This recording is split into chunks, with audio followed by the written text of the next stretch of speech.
इतना कुछ सीखने को मिलने वाला है, शादी हो या सेलिब्रेशन हो या सेविंग करनी हो। हमारे यहां हर कोई ज्वेलर के पास भागता है, सुबह अखबार में अपडेट से पहले सोने का रेट चेक करते हैं। नमस्कार, डॉक्टर विवेक बिंद्रा बोल रहा हूं, फाउंडर एंड सीईओ बड़ा बिजनेस.com। बिजनेस मतलब बड़ा बिजनेस। आज बताऊंगा कैसे बने ज्वेलरी इंडस्ट्री के कोहिनूर, ज्वेलरी इंडस्ट्री का संपूर्ण ज्ञान देने वाला हूं कि ज्वेलर अगर अपनी दुकान खोलता है, धंधे को बड़ा कैसे करे। One of the biggest industry in the country, 3.5 lakh crore का धंधा कर रहे हैं 2023 में। 17% के कैगर के साथ में 2030 में ये 3.5 लाख करोड़ से 8 लाख करोड़ पे पहुंच जाएंगे। आज 50 लाख वर्कर्स को डायरेक्ट एम्प्लॉय केवल रिटेलर दे रहा है। ज्वेलरी इंडस्ट्री को कैसे ग्रो करना है, मैं आपको 3-4 बड़ी इंपॉर्टेंट चीजें बताऊंगा। ब्रांड कैसे बनाएं, सिक्योरिटी कैसे करें, आप ज्वेलर के यहाँ सामान चोरी कैसे ना हो, डेटा को कैसे इस्तेमाल करें, ट्रस्ट कैसे जनरेट करें, लोग केवल आप ही से माल कैसे खरीदें, एक दुकान से लेकर के उसको पूरा स्केल करने तक फट फट फट फट फट फट। पहला point, build your brand. Jewellery एक आर्ट होता है, एक्सक्लूसिविटी की वर्थ होती है, वरना तो कमोडिटी है। सोने का भाव तो पूरी दुनिया में एक ही चल रहा होगा, बाजार तय करता है सोने का भाव। ज्वेलर की जो कमाई है वो ज्वेलरी में है, सोने के भाव में नहीं है। हाँ, आपको पहले समझना पर टारगेट कस्टमर है कौन।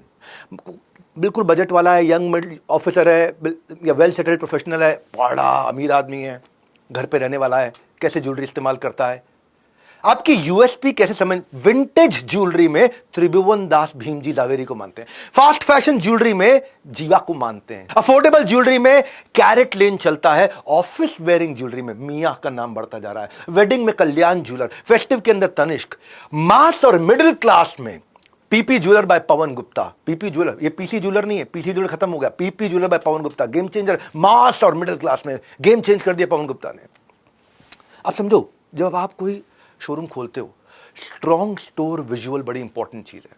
ये एक्सपेंस नहीं, इन्वेस्टमेंट होती है। डिस्प्ले जो है मल्टी डायमेंशनल होना चाहिए। 3 बातें याद रखना फटाफट से। हाइट, लाइट, स्पेस, इससे लग्जरी आ जाती है। अगर आपके शोरूम में थोड़ी अच्छी हाइट है, बहुत सारी नेचुरल लाइट है और काफी स्पेस है, क्लटर्ड नहीं है, ये हो गया लग्जरी। ऐसे ही आपको पहले ही पैसा ज्यादा मिलना शुरू हो जाएगा। इसमें चौथी चीज बड़ी इंपॉर्टेंट है, जो लाइट है ना, वो ऐसा ना हो कि आंख पे चुभे, वो ज्वेलरी पे जानी चाहिए लाइट।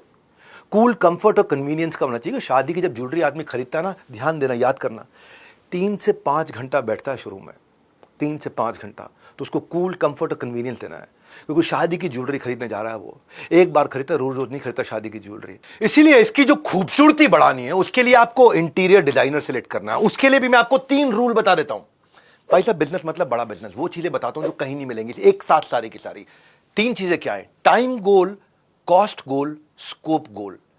जब भी आप किसी कॉन्ट्रैक्टर को काम देते हो, और खास तौर से इंटीरियर डिजाइनर को, जो अंदर आपको लुक दे, पैसा लगाए आपका एवरेज और लुक दे आपको लग्जरी, तो उसमें 3 चीजें। टाइम गोल मतलब कितनी देर में बनाएगा, कॉस्ट मतलब कितने खर्चे में बनाएगा, स्कोप मतलब अंदर क्या क्या लगाएगा।